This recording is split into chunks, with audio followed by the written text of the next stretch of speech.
Okay, so here's a new series I'm trying to pull off. It's called William Hououin's Gaming Journey, and the goal here is to talk about every influential games I've played, from the beginning up until now. Let's see how it'll go. I hope it can interest someone out there. If not, I'll just be shouting into the nothingness. Oh well. So, my very first game I got was the Teenage Mutant Ninja Turtles Fall of the Footclan on the Nintendo Game Boy. I got it for Christmas in 1990, with, of course, the Nintendo Game Boy console.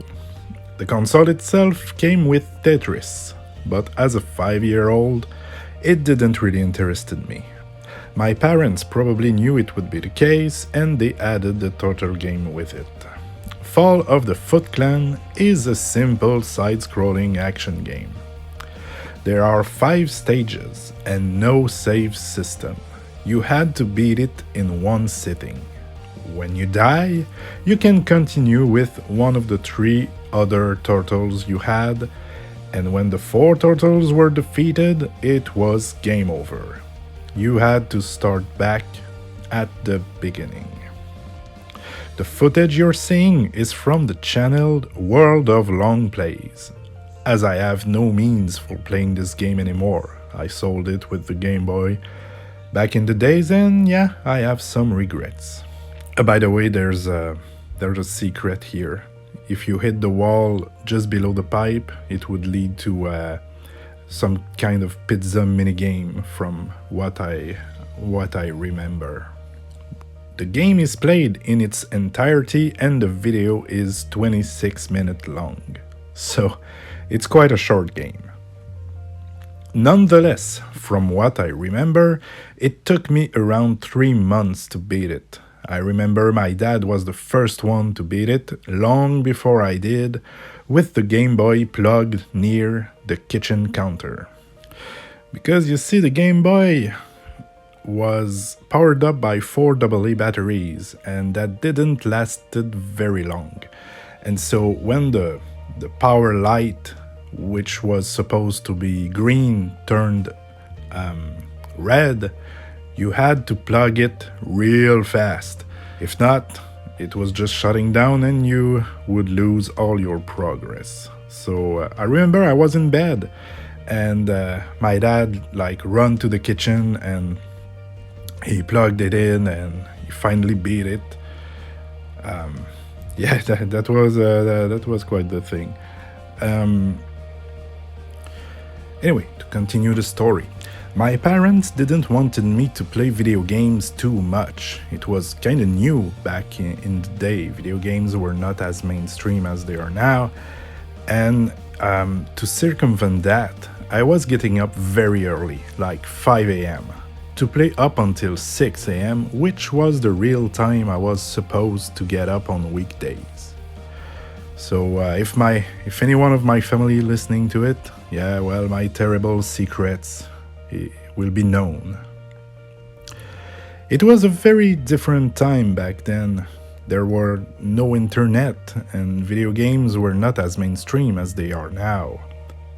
My cousin and I were calling the Nintendo toll-free number almost every day to ask about upcoming releases or trying to get some tips when we were stuck.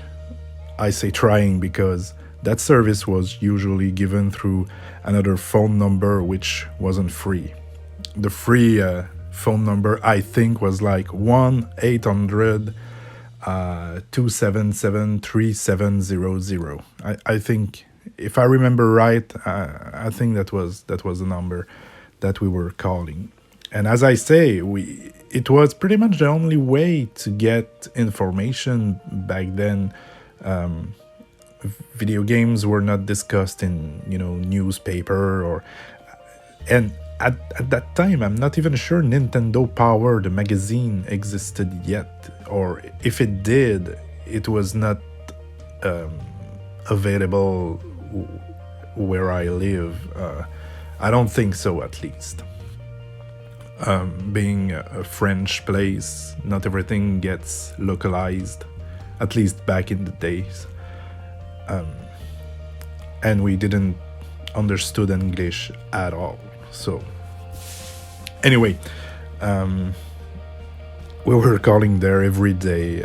Well, every day.